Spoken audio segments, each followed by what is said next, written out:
hearing about the festival in just a moment, but first I've been finding out about the town's railway heritage. 1957 was the end for rail travel in Belcoo. As this cine film from then shows, it was an occasion when many local people turned out to say goodbye to their train service. It's been much lamented since then, especially by that generation, who now only have stories to tell to their grandchildren. I think it was 1 and 6pence to go to Manorhamilton, and a number of us went to Manorhamilton on the last train. Now, as we proceeded towards Manorhamilton, there were all the things that was in the carriage, and as a souvenir to all the people who kept the gatehouses and along the railway, we rocked the chairs and we pulled down and we threw it, everything. We ended up in Manorhamilton, we were standing, we couldn't sit down. But for tonight at least, a little of the romance of steam is coming back to Belcoo as part of the town's annual festival. Earlier today, a track was laid for the arrival of this miniature steam train. It's hoped, however, that a permanent way of commemorating the town's railway history can be found. Well, with me is Michael Hamilton. He was a guard here at the station and was here on the final day in 1957. What are your memories of that day? Well, after being working on the railway on this railway for 12 years, naturally I was very saddened at its closure. And the staff here at Belcoo Station were very saddened also at its closure. Also, the passengers who travelled on this railway, and the postmen who used to come each morning and evening to collect and deliver their mails.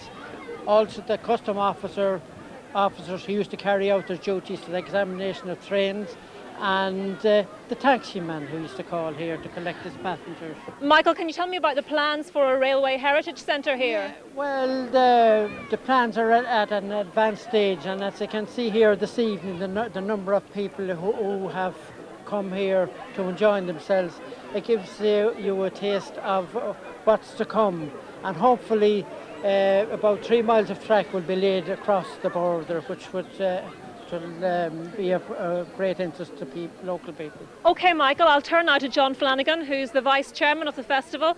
John, tell me about its history. Well, the festival in Belcoo has been running for 51 years. Initially it was a one-day event, but in recent years we've increased that to a 7-day event. And how important is it for communities, small communities, to organise events like this, do you think? Very important. And personally speaking, this festival is nearly as good as Christmas for me.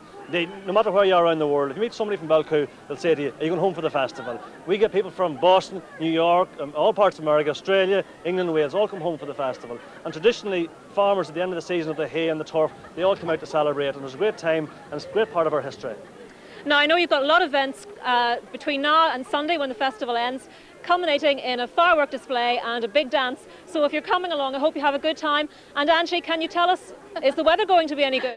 Border opened its annual festival last night by turning the clock back to the age of steam. The village railway station, which closed in 1957, has been refurbished and miniature trains were running along old lines. Ivan Little reports. All aboard was the cry, and that's what they got last night, as it appeared that virtually all of Belcoo and Blacklion, neighbouring villages on the Fermanagh border, tried to get aboard the Nostalgia Express. Hundreds of people with long memories of the steam era joined scores of others who had no memory of it at all to celebrate the partial rebirth of the railway, which closed 41 years ago. The old Sligo, Leitrim and Northern Counties Railway used to run between Enniskillen and Sligo, and the old Belcoo Blacklion station was one of the busiest, coming with a customs post and train. The Belcoo Blacklion railway station, which is actually in Belcoo, has been lovingly restored by the O'Dolan family, who've also turned the signal box into a museum of steam memorabilia. Do you remember this as a working station? Oh, did I do? I travelled on this when I was a young girl.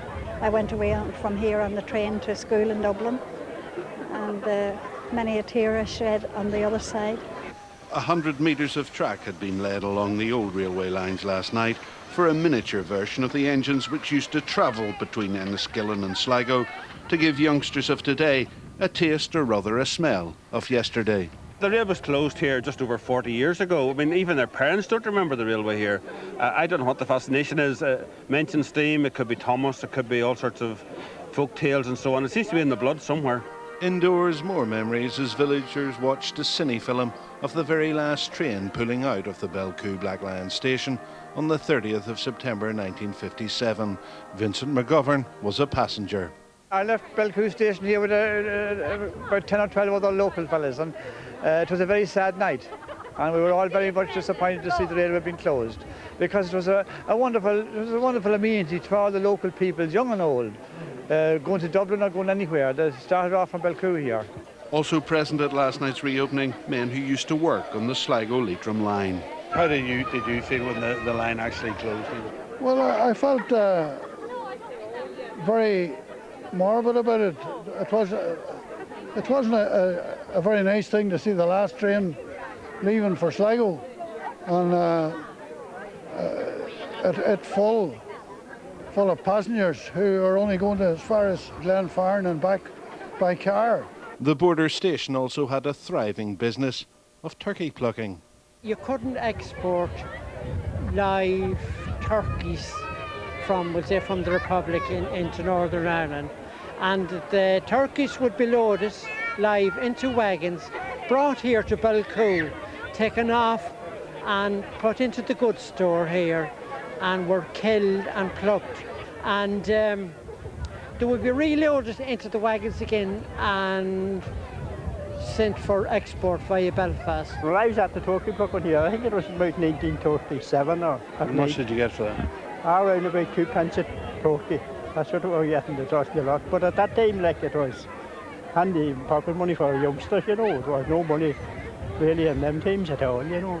Do people still talk much about the railway around here? Oh, indeed they do. We missed the railway, having to wait on buses and what have you, and we could sit down and relax and have a cup of coffee on the train to Sligo or Dublin. Enthusiasts here insist this isn't the end of the line for their plans to revive interest in the railways in Belcoo and Black Lion. Instead, they say it'll be full steam ahead for the regeneration scheme. Eventually, we'd love to have a track going from here back across the border, back beyond Black Lion, and have it as a tourist attraction. There's a locomotive, an engine in Whitehead, which actually is running this line, and they said that we could have it back as a display. And there's a rail car which was used here, which is down in County Cork, and the CIE are prepared to bring that back up. So there's lots of people are prepared to help with ideas. The Belcoo Festival, which got underway last night with the Rail Night, continues throughout the week with concerts, races, marching bands, sports days and fireworks. Ivan Little, UTV Live at the Belcoo Black Lion Railway Station.